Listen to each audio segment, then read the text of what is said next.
मान्य आहे तुझा राग आहे तिच्यावर, पण ती असं अजिबात करणार नाही. मला माहित नाही तिने हे का केलं असणार, पण आय एम 100% शुअर हे तिनेच केलं असणार. आणि मला तर असं वाटतं ह्यात तिच्यासोबत सारंग पण इन्व्हॉल्व आहे. खरंच सांगते, तुम्ही जेव्हापासून सांगितलं ना त्या रेकॉर्डिंग बद्दल, तेव्हापासून मनात इतकी धाकधूक होती. पण तुम्ही म्हणालात तसं मी स्वतःला तयार केलं आणि आता मला अजिबात टेन्शन येत नाहीये. उलट मलाच असं झालंय की कधी ते रेकॉर्डिंग होत आहे एकदा. तुझा हाच कॉन्फिडन्स आवडतो मला. हे सगळं तुमच्या विश्वासामुळे शक्य झालंय. काय एवढं काय धापा का टाकत आलंस? मोठं संकट आलंय. कशाला स्वतःबद्दलच बोलतोय? मुस्करी करायची वेळ नाहीये. ऐश्वर्या वहिनी आली आहे. खरं डोक्यावर घेतलंय. काय हर डोक्यावर घेतलंय म्हणजे काय म्हणणं आहे त्यांचं? मी इतके दिवस कुठे गायब होती? तुम्ही गायब केले, तुम्ही किडनॅप केले असं सांगते सगळ्यांना.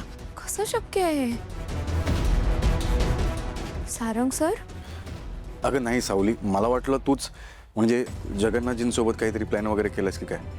मला यातलं काहीच माहित नाहीये. हे बघा, एकमेकांवर संशय घेऊ नका. सगळे खाली आले, खाली चला. हो तुम्ही पुढे जा, आम्ही येतो. चल. हां कर फोन.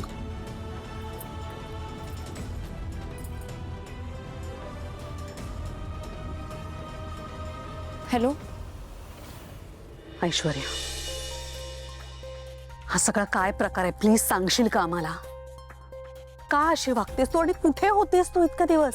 हा, आम्ही सगळेजण तुला फोन करत होतो, फोनचं सुद्धा उत्तर देत नव्हतीस. तुला खरंच असं वाटतंय तुझं हे सगळं वागणं बरोबर आहे? तुला माहितीये का तू इथे नसताना आमच्या जीवाला किती घोर लागून राहिलं होतं? ऐश्वर्या कुठे गेली होतीस तू? अचानक गायब झालीस. तुला काय त्रास होता, काही होता तर बोलायचं ना आधी. कसं सांगणार होते मी? तो शो सुरू होता आणि त्या शोच्या मध्ये त्यांनी मला किडनॅप केलं, घेऊन गेले मला. हे बघा मॉम, मला किती टॉर्चर केलंय. कोणी तुला किडनॅप केलं? कोण माणसं होती? हा काय प्रकार आहे ऐश्वर्या?